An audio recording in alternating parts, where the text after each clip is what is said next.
Muy bien, ok. Bueno, entonces,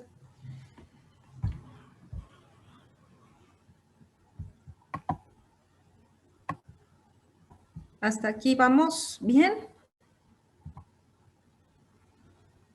Bueno, ok. Entonces, de las citocinas que son pues, más importantes en toda esta respuesta inmunológica, pues tenemos a la interleucina 2, que va a tener diferentes efectos. La interleucina 2 va a ser muy, muy importante para activarnos a los linfocitos T, ¿sí? Va a tener un efecto muy, muy importante en lo que sería la proliferación y la diferenciación de las células T, tanto efectoras como las de memoria. Y también esta interleucina 2 va a tener un efecto muy, muy importante en un grupo de células que van a tener una función reguladora, ¿de acuerdo? Entonces, esta interleucina 2, así como los linfocitos T, CD4, CD8, también los reguladores van a necesitar la presencia de esta interleucina para poder proliferar y mantenerse adecuadamente, ¿de acuerdo? Entonces, estas expansiones clonales o estas proliferaciones de estas estirpes celulares, pues vemos que al contacto con esta interleucina 2, pues se van a potenciar muy, muy importantemente. Sabemos que antes de la exposición al antígeno, bueno, la frecuencia de un linfocito T-Navy o qué tan fácil encontramos un T-Navy específico a un antígeno es de 1 en 10 a 5. Y sabemos que después de la exposición, bueno, se va a multiplicar a 1 en 50,000, superior a 1 en 100 en el caso de los linfocitos TC4. O sea, comienza la proliferación específica de ese linfocito T para que lleve a cabo su función. Sabemos que las células T de memoria pues van a tener sus propios trucos, ¿no? Para mantenerse funcionales, para mantenerse circulando en sangre, y sabemos que la presencia de estos linfocitos T de memoria se va a favorecer por la expresión de ciertos factores de transcripción como el BLIMP1, que me va a favorecer que esta célula permanezca como una T de memoria. Esta T de memoria se puede volver una T activada, ¿de acuerdo? Pero al expresar estos factores de transcripción, bueno, la va a permanecer como una célula T de memoria. Sabemos que incluso va a haber la presencia de ciertas moléculas antiapoptóticas como BCL2 y BCLX2 que nos van a evitar que esta célula caiga en apoptosis o se muera ante la ausencia del antígeno. Acuérdense que cuando ya no hay un antígeno, muchas de las células cuya función era importante para la exterminación del antígeno van a caer en apoptosis. Entonces, estos linfocitos T de memoria van a tener unas moléculas protectoras, que son estas que les estoy comentando, para evitar caer en apoptosis. Sabemos que dentro de las características de estos linfocitos es que pueden migrar mucho más fácilmente que los linfocitos normales y que vamos a encontrarlas en mucho mayor número que las Navy, ¿no? O que las que aún no han sido activadas.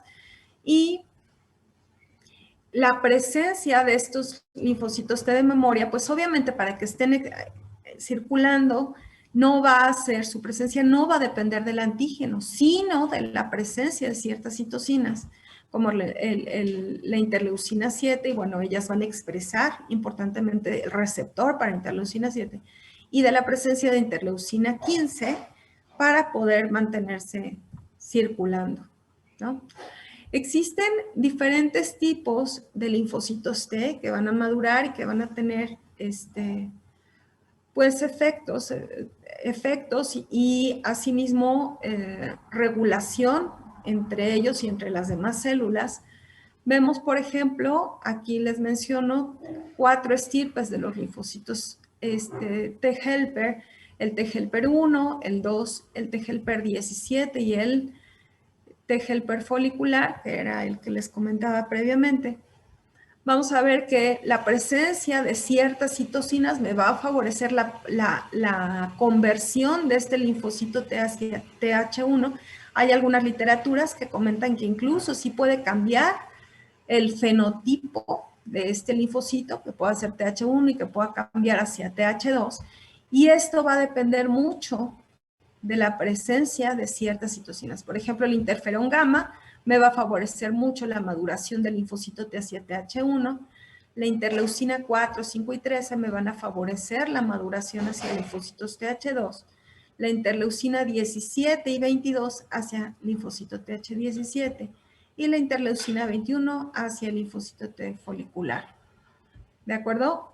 ¿Cuáles van a ser sus principales células blanco? Bueno, pues del linfocito TH1, principalmente los macrófagos. La función que va a ejercer en los macrófagos, pues es la activación de estos macrófagos y la eliminación de los patógenos intracelulares. ¿De acuerdo? Cuando no hay una respuesta equilibrada, yo siempre les digo, bueno, el desequilibrio es lo que genera enfermedad. ¿De acuerdo? Entonces, en el sistema inmune aplica perfectamente cuando no tenemos un equilibrio. Todo el tiempo estamos produciendo todas estas respuestas, pero cuando alguna predomina anormalmente para lo que se requiere, entonces vamos a tener la expresión de ciertas enfermedades, como en el caso de linfocitos TH1, si la balanza se desvía hacia una sobreexpresión de linfocitos TH1, pues nos va a favorecer enfermedades como las enfermedades autoinmunitarias o enfermedades crónicas inflamatorias. En el caso del linfocito TH2, bueno, las citocinas que me van a favorecer la presencia de este tipo de linfocitos, de este estirpe de linfocitos, es la interleucina 4, la 5, la 13. Su principal célula de acción son los eosinófilos. Y bueno, también va a tener ciertos efectos en los mastocitos, nos van a permitir la activación de estas células y también va a favorecer la activación de macrófagos. El efecto principal en condiciones normales es eliminar a los helmintos, pero en un desbalance donde predomine este tipo de respuesta, pues es más frecuente que el paciente lo exprese como enfermedad y como una alergia, ¿sí? En el caso de los linfocitos TH17, bueno, para que estén presentes se requiere interleucina 17 y 22. La célula blanco, donde actúan principalmente, va a ser los neutrófilos. Y bueno, va a favorecer el reclutamiento y activación de los neutrófilos. La función principal es exterminar a las bacterias y a los hongos que son extracelulares. Y cuando hay un desbalance se va a manifestar por autoinmunidad.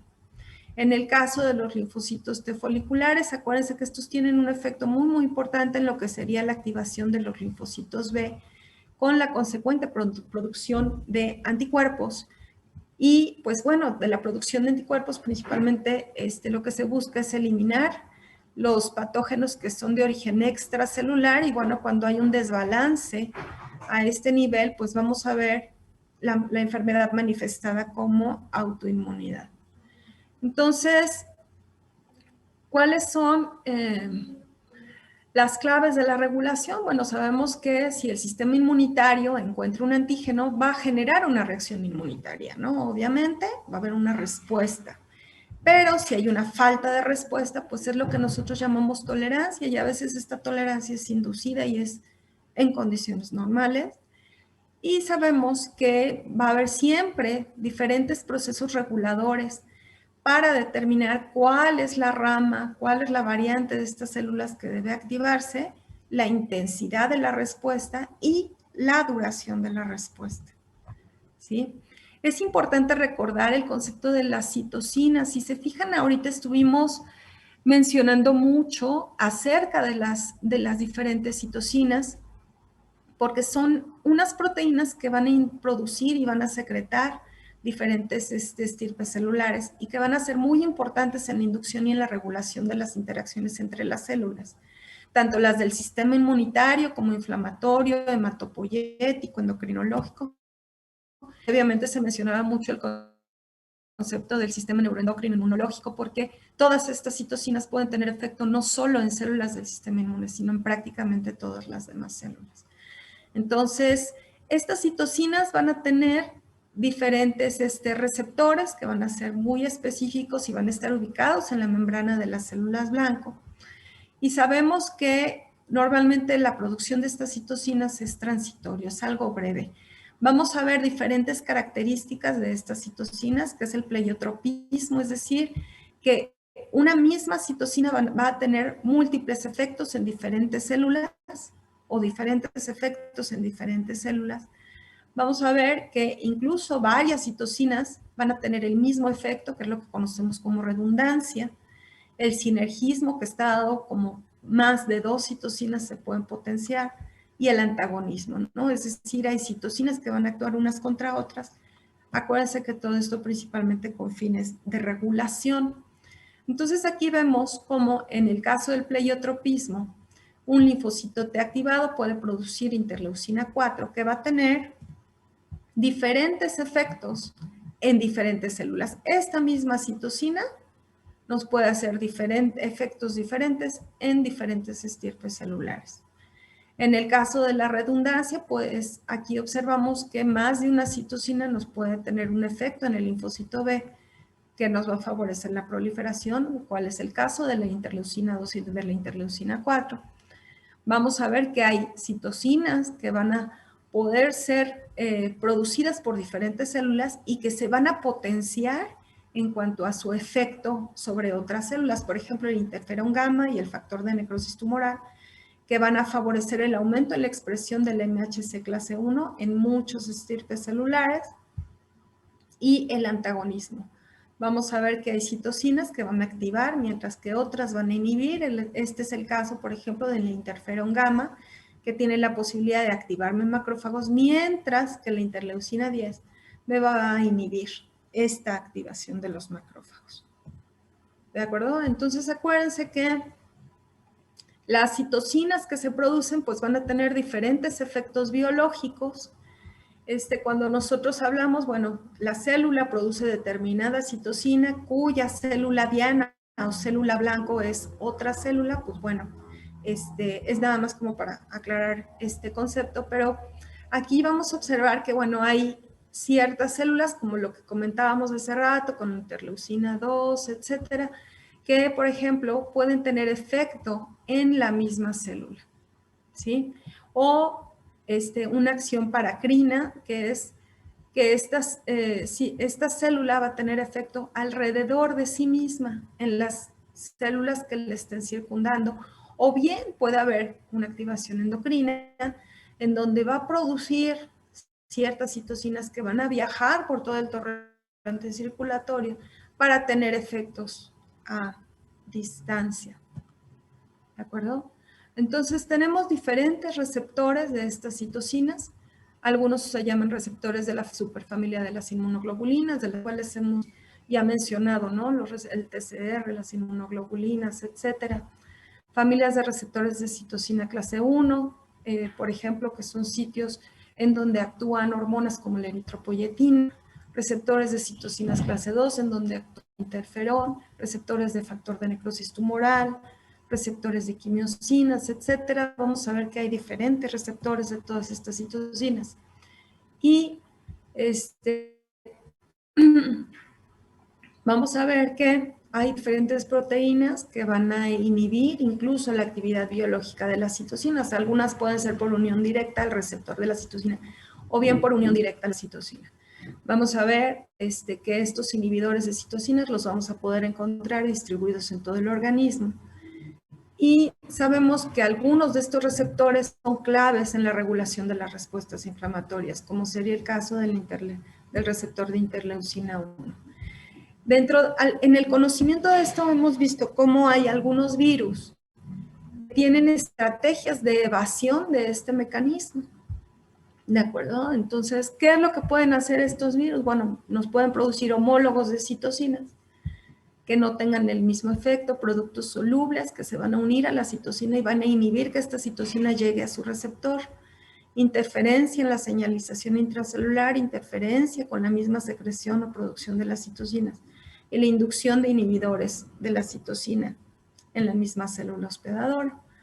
Vamos a ver las diferentes citocinas, cómo van a ser producidas por diferentes estirpes, en este caso que estamos hablando de la respuesta celular de los linfocitos T y las diferentes funciones que van a tener. Yo hace rato les comentaba, no, pues es que el linfocito TH1 va a ser de los principales productores de interferón gamma, pero no solo va a producir interferón gamma, factor de necrosis tumoral beta, factor estimulante de colonias granulocito macrófago, interleucina 3, y se fijan, la misma célula me va a producir diferentes citocinas. Si nosotros hablamos de otro subtipo, como sería el TH2, pues bueno, esta va a tener una producción diferente de otras diferentes citocinas como interleucina 3, 4, 5, 10 y 13. Y vamos a ver también, dependiendo de esta producción de citocinas, cómo las funciones van a variar. Por ejemplo, en el caso de, si nosotros pensamos, bueno, en cuanto a que se requiera por la presencia del antígeno la producción de anticuerpos, pues bueno, vamos a ver cómo hay células como las TH1 que van a ser más eficientes para la producción de IgG2 versus células TH2 que van a ser mucho más eficientes para la producción, por ejemplo, de inmunoglobulina E. Acuérdense lo que les comentaba también, que los linfocitos TH2 tienen un efecto muy importante cuando hablamos de enfermedades alérgicas, y cuando hablamos de enfermedades alérgicas nos referimos, en el caso de la hipersensibilidad tipo 1, propiamente lo que conocemos como alergia, a la mayor producción de inmunoglobulina E. Asimismo, por lo mismo de producir inmunoglobulina E, va a tener mayor efecto en los eosinófilos, células cebadas, etcétera, a diferencia de la respuesta celular TH1, que la vamos a observar más cuando se requiere activación de macrófagos o cuando observemos hipersensibilidad de tipo tardío o activación de células citotóxicas. Entonces, vamos a ver el subconjunto TH1 va a favorecer importantemente la opsonización de los microorganismos de origen intracelular, y el TH2 que va a estimular la activación de diferenciación de eosinófilos y va a ayudar a las células B y favorecer la producción de IgM, IgG e isotipos, aquí hay un error, e isotipos de IgG. ¿De acuerdo?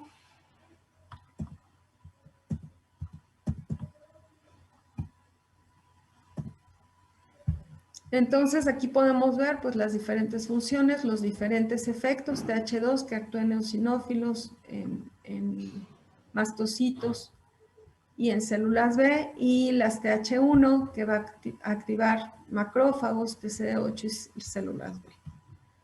¿De acuerdo? Entonces vamos a ver que hay diferentes enfermedades relacionadas con las citocinas.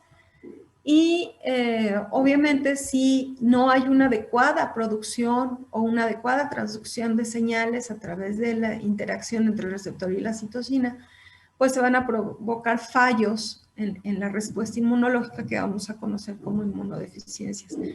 Cada vez se describen más inmunodeficiencias relacionadas a estas producciones de citocinas, pero bueno, pues estas inmunodeficiencias son menos comunes, ¿no? Las inmunodeficiencias secundarias, por ejemplo, por ciertas infecciones, pues van a ser como las más frecuentes, más del 95% de los pacientes que tienen inmunodeficiencias por alguna causa, son secundarias, alguna otra causa. Entonces, si nosotros vemos, por ejemplo, en el caso de infecciones severas, vamos a ver cómo ciertos componentes de las bacterias nos van a poder liberar endotoxinas que van a estimular la producción de ciertas citocinas en mayores cantidades, por ejemplo, interleucina 1, factor de necrosis tumoral alfa. Y bueno, esta activación como desmesurada de los macrófagos me van a poder favorecer un choque séptico, que es como la expresión más agresiva, más severa de una infección.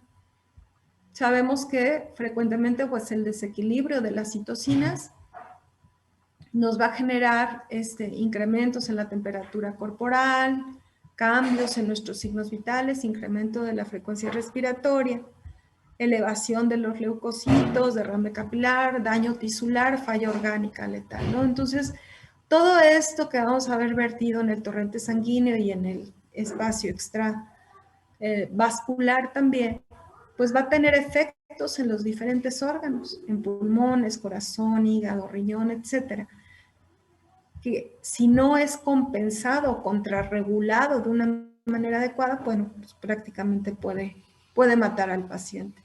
Otro ejemplo de estos tenemos, por ejemplo, el choque tóxico bacteriano. Este choque tóxico estuvo descrito mucho en relación al uso de tampones, sobre todo por la infección de estafilococo, que venían sobre todo de una marca que se llamaba Blaise, unos tampones. Y se describía que, bueno, estas toxinas que se encontraban en estos fomites, pues bueno, podían actuar como superantígenos. Estos superantígenos bacterianos o estas toxinas que actúan como superantígenos tienen la posibilidad de generar una respuesta excesiva de citocinas. E incluso se sabe que, bueno, van a elevar concentraciones muy importantemente tanto de factor de necrosis tumoral alfa e interleucina 1.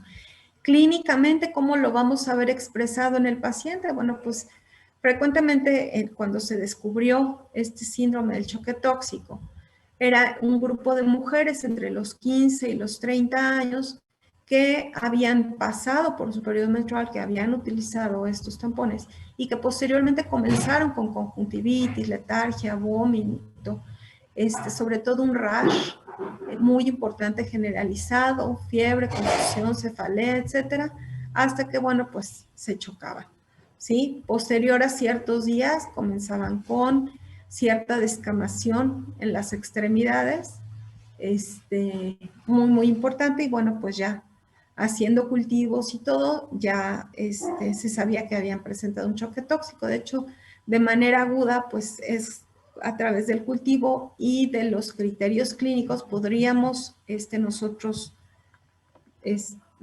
deducir que el paciente pueda presentar este tipo de enfermedades.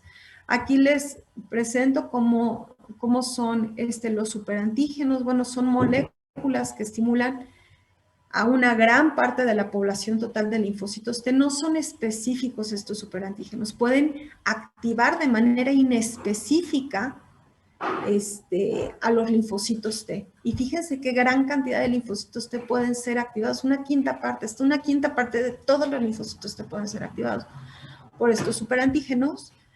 Acuérdense que, bueno, no tienen una especificidad antigénica del receptor. Aquí podemos observarlo. Un antígeno normal que llega, se ensambla como, ahora sí que como Dios manda, pero estos no llegan, llegan, pero no son específicos, pero sí pueden hacer este anclaje y pueden hacer esta estimulación para que los linfocitos T entren en mitosis y puedan proliferar importantemente. Dentro de los más conocidos tenemos las enterotoxinas del Staphylococcus aureus, por ejemplo. Y es muy importante descartarlo porque, por ejemplo, en los pacientes que tienen dermatitis atópica, cuando existe alguna infección por estafilococo, por ejemplo, este estafilococo que les comento aquí, bueno, es muy difícil controlar el proceso inflamatorio alérgico de este paciente si no se elimina completamente a la bacteria, que está actuando aquí propiamente a nivel de piel como un superantígeno. Clínicamente, bueno, no es tan fácil diferenciar entre lo que es un choque séptico versus un choque tóxico, pero sí hay algunos parámetros que son como muy claves. Sobre todo, fíjense cómo el choque tóxico, aparte de darme daño renal, distrés respiratorio, disfunción hepática y daños, alteraciones hematológicas, pero sí en el choque tóxico es muy claro cómo tenemos a los pacientes con eritrodermia. Y esa descamación, la descamación no la vamos a ver de manera aguda, muchas veces la vamos a ver después de unas 2 o 3 semanas de que el paciente pasó por la infección. Y sí vamos a ver en el choque tóxico también necrosis de tejidos blandos. ¿Sí? Va a haber mucho dolor, destrucción tisular, descoloración epitelial, etc. Este tipo de respuestas anormales de citocinas y por consiguiente de las células las podemos ver en en algunas enfermedades, como por ejemplo la enfermedad de Chagas.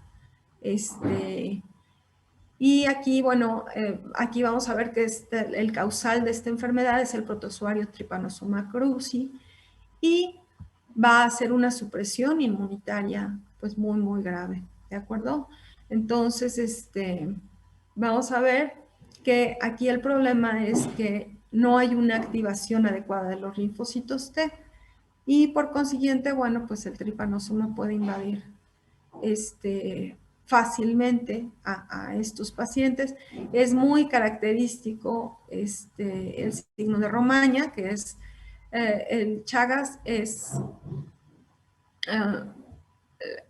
dado por la picadura de una chinche que se llama chinche besucona, que infiltra aquí el tripanosoma, y es muy frecuente que le ocurra a los pacientes cuando están dormidos y es muy frecuente en los tejidos de la cara. Entonces es frecuente ver que el paciente tenga un ojo como muy edematizado.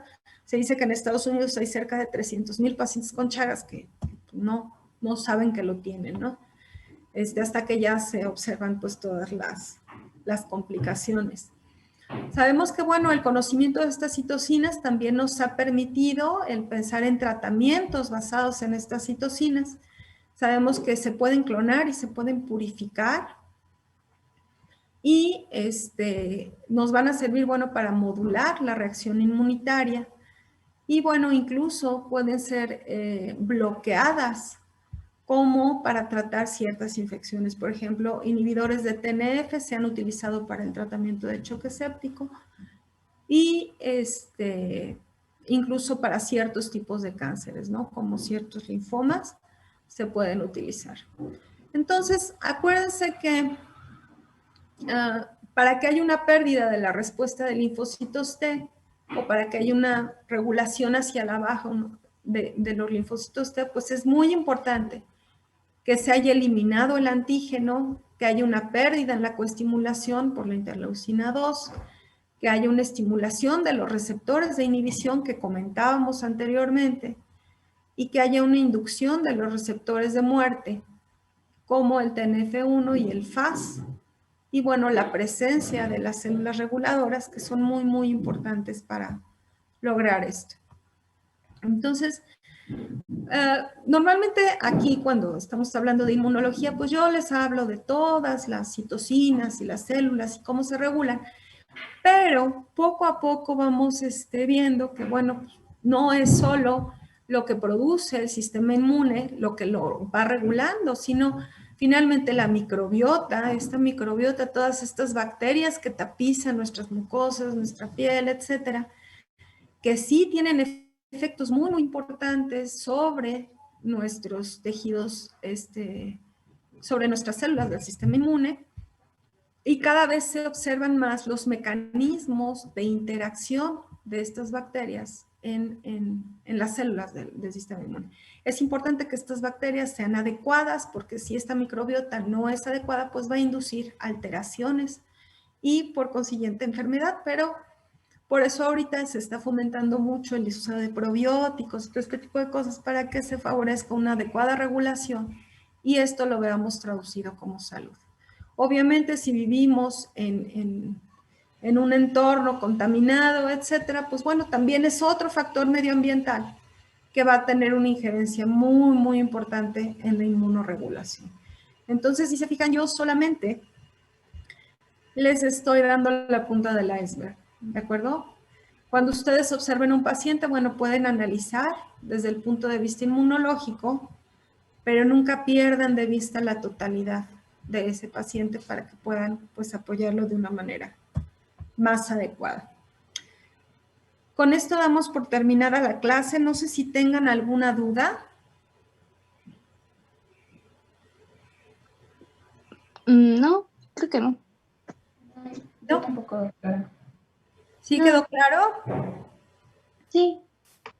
Sobre todo, viene en el capítulo 9, lo que les acabo de comentar. Hay algunos datos que no vienen en ese. Es que las clases casi todas son tomadas como de varios libros y artículos, pero entre los apuntes y, por ejemplo, esta clase sería del capítulo 9, del capítulo 10, les pone ya cosas como muy específicas de las variantes de los linfocitos T. No quiero que se aprendan como cosas tan específicas, ya no les corresponde a ustedes. Ese cuadro que les mostré de las variantes de los linfocitos T, yo creo que es suficiente para ustedes. Y pues bueno, entonces aquí damos por terminado. Me avisan de la siguiente clase, si puede ser el miércoles o ya nos ponemos de acuerdo. Y bueno, pues espero que tengan muy buena semana. Muchas felicidades a todas las mujeres. Muchas gracias, doctora. Igualmente. Gracias. Muchas gracias, doctora. Buena semana. Gracias, doctora. Bye.